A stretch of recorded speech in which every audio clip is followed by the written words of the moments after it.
Today I am going to make patterned roller coasters.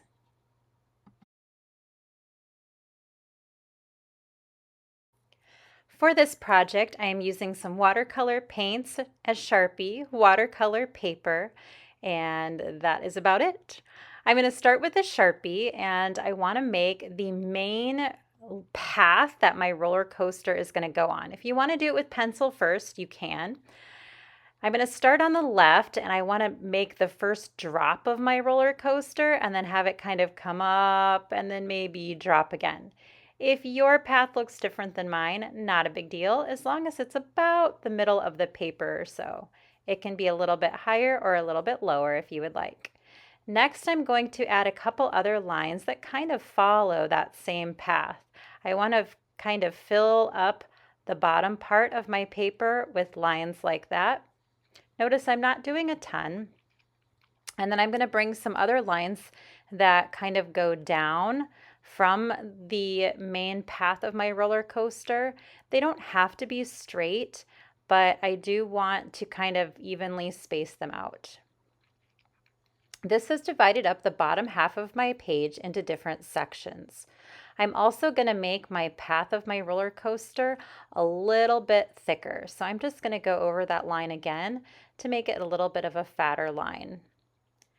I'm just using my Sharpie to thicken that up so that it's nice and bold.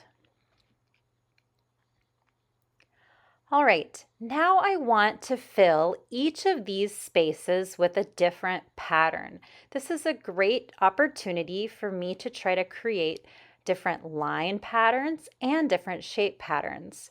The first one I'm doing is a line pattern. I'm using diagonal lines. You don't have to do the same thing I am doing. Feel free to make your own line design. There are so many different line patterns that you can do. I'm going to start with just line patterns first and think of a lot of different kinds of lines I can do. I started with diagonal and now I'm going with wavy lines. I'm making a lot of wavy lines kind of on a diagonal way in this shape. I'm going to fill each shape with my pattern. So this entire shape is going to have these nice wavy lines. Next, I'm going to think of another line design that I could add in another shape. It doesn't matter which shape I choose. I'm just going to kind of jump around the bottom part of my picture. This time I'm going to start by making an X in my shape and then a cross in my shape. And then I'm going to keep on adding lines, kind of like a starburst effect. So it's going to have lines shooting out from the center of my shape. I'm filling it all in.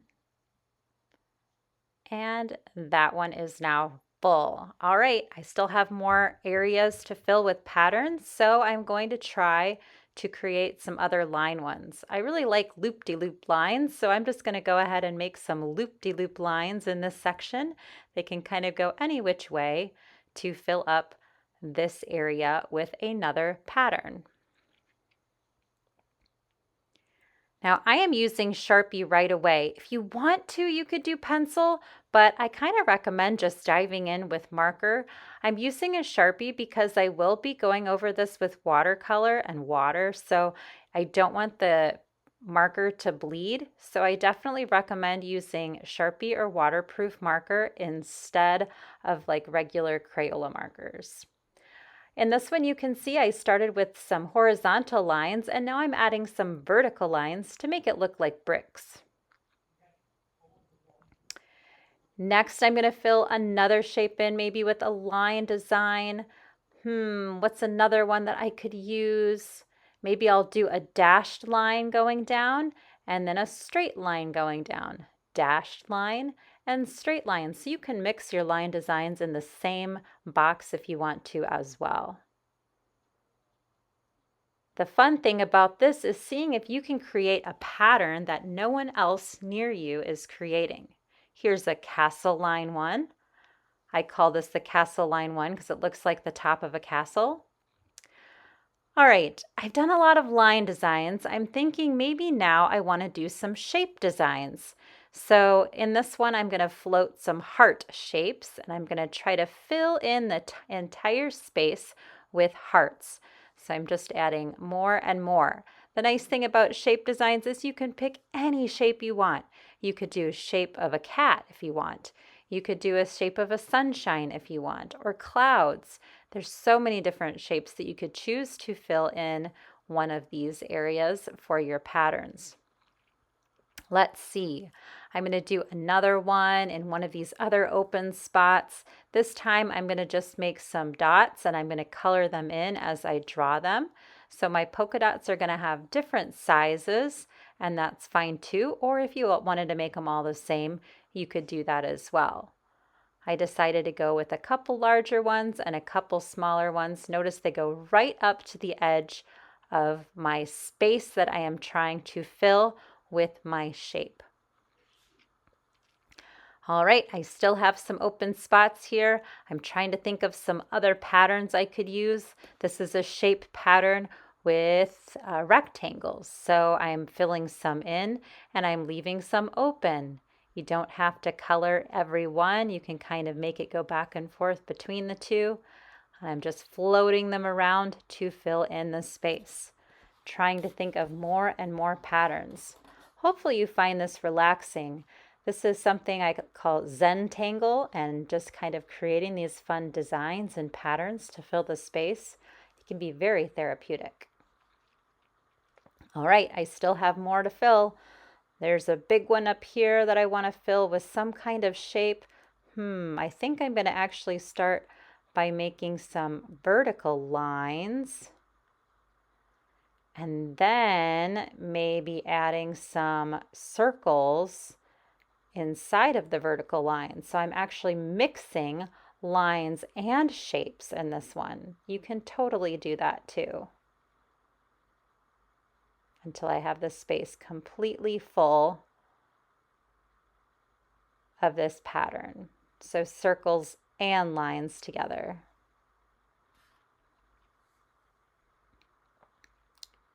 Next, I'm going to fill some of these areas way over here by the edge of the paper. I'm trying to think of some other designs. Ooh, I definitely like the swirl one or spiral one. I'm going to use the entire area. This is technically a line design, spiral line. What else? I still have about 6 spots left. Trying to think of some other ones. Maybe this one I'm just going to make look like a bunch of squares. So I'll be drawing one box inside of another box, inside of another box, inside of another box, until I run out of space. That's kind of fun too. So get creative with these. Try to make it your very own pattern or your very own technique. You can have fun. Ooh, I think this one's clouds. Yep, definitely. I needed some clouds here.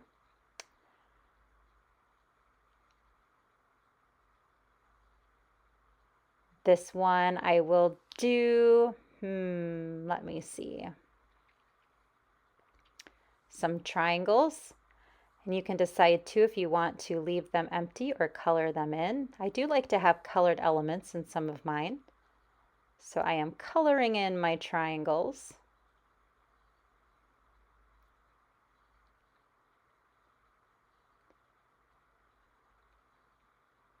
So you can see I have a nice variety. As I am filling in all of these spots, I try to make it so that one area that's right next to another area aren't too similar, like making circles and polka dots right next to each other. So if I do polka dots in one, maybe I'll do like a line one right next to it so that the lines and the shapes are kind of intermingled. It kind of is nice to have that variety. I'm adding another line one here with some super huge swirls, and then I'm kind of filling in between the swirls with some more and some more until I end up with just a shape left. So feel free to completely make up your very own pattern or design. The more creative, the better. I still have 2 spots left. I have a lot of very straight lines next to these, so maybe it would be better to have something that's a little bit different. Maybe if I make lines that go down and then add some curves to them so that they're not straight, just like all of the rest of the ones around them. That's kind of a fun design like that. And then I've got another bunch of straight lines around this other one, so I'm trying to think of maybe a way that I can fill my last one in so it's a little bit different. And I think I'm just going to do a circle and then another circle around it. They look like googly eyes, lots of googly eyes. So because I had so many straight lines around that one, I decided to make circles just so that it was different. Phew! That was a lot of lines and patterns. I have now filled up the entire bottom of my roller coaster route. Now, of course, I need a roller coaster. So because you're the artist, you can design whatever kind of roller coaster you would like. I think I'm just going to go with some cars. I think I want to do 3 cars, and I'm going to color them in with my black. I want it to be a silhouette. A silhouette is when you have kind of a shadow or just the outline of something and then color it in black. That way, when I add a very bright and fun sky behind it, it will still kind of hold its own. It will be strong enough to compete against the bright and wild sky. So those are my 3 roller coaster cars. Of course, my roller coaster is getting ready to go down the big drop. And I'm adding little wheels to connect it to the track. And then I'm going to decide how many people I want by adding some dots that are floating above each car. So I think my cars can fit 3 people, except for the front one can only fit 2. I'll give them some shoulders so they look like they're actually in the car and not just floating heads. And then I can give them little details, like maybe I can decide that some of them are girls and their hair is flying behind them. So I'll add some lines to show the hair flying back behind the girls. And then of course there's some people who have their hands up. So I'll put 2 little lines that kind of come up by the heads here so that it looks like their hands are in the air. They're not afraid. They're not even holding on because they're enjoying the ride. So you can pick a couple people or maybe everybody in your roller coaster has their hands up and they are loving the thrill of the roller coaster. At this point, I am done with my Sharpie. So it is time to move on to painting. Now for the paint, I'm using watercolor paint. And I am filling the entire sky portion, the top half of my picture, with just clean water. I'm doing this right up to my track, and I'm actually painting right over my roller coaster so that the color will go all over and around it. This again was why I made sure to use Sharpie, because if I was using another marker, it would totally be bleeding right now into this water. I'm filling the area with water, and now I'm going to start adding some fun colors.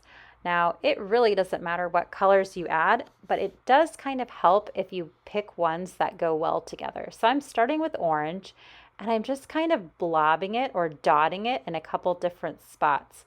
I'm trying not to overbrush it because I want it just to kind of bleed out into the watery background. Yellow and orange mix really well together, so I know if I put a little bit of yellow next to my orange, that helps. It also sometimes helps to squirt water on your colors just to make them a little bit more juicy. Liquid watercolors work really well for this too. I'm going to just kind of add a little bit of color of yellow near my orange, and I'm trying not to brush it too much. And then I can even pick up my paper and kind of move it around. Sometimes it helps if you have a little bit more water, because then it'll kind of help your paint move around. And ideally, the color will only go where the paper's wet, so it should just stay in the top part. Now pink and orange and yellow mix really well together as well. So now I'm going to add some pink somewhere in my sky. Notice I'm going right over my roller coaster, which is just fine. And then I'm kind of wiggling my paper to make the water and the color move around my sky. Next, I'm going with some turquoise. I'm going to try to keep the turquoise away from the orange because that makes brown, and I don't want too much brown in my sky. I'm going to go ahead and add blobs of turquoise or blue. That's kind of near my pink or my yellow because those could create some beautiful colors. And I'm just using gravity to move it around. So I'm just adding the color and then kind of moving my paper so that the water kind of goes around, and then that helps the colors spread out in my sky. I'm adding it to make sure that all of the area of the top part of my picture here has some color in it. And I'm really liking how fun the colors look. Notice I'm not trying to brush too much because I don't want it to go too crazy. All right, at this point, I am splattering a little bit of color too. So if you get your brush wet and then you add it into a color, I thought it might be fun to add a little bit of splatter. So I'm using pink here, and then I just use my finger and I kind of splatter with the tip of my finger a little bit of pink.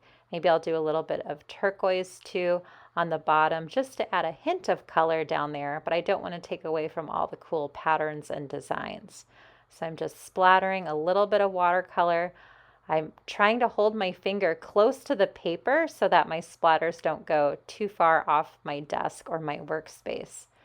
And there you have my pattern roller coaster painting. Thanks so much for joining me today. I hope you enjoyed this tutorial, and check back at Elke Art for more fun art projects. Thanks so much for watching.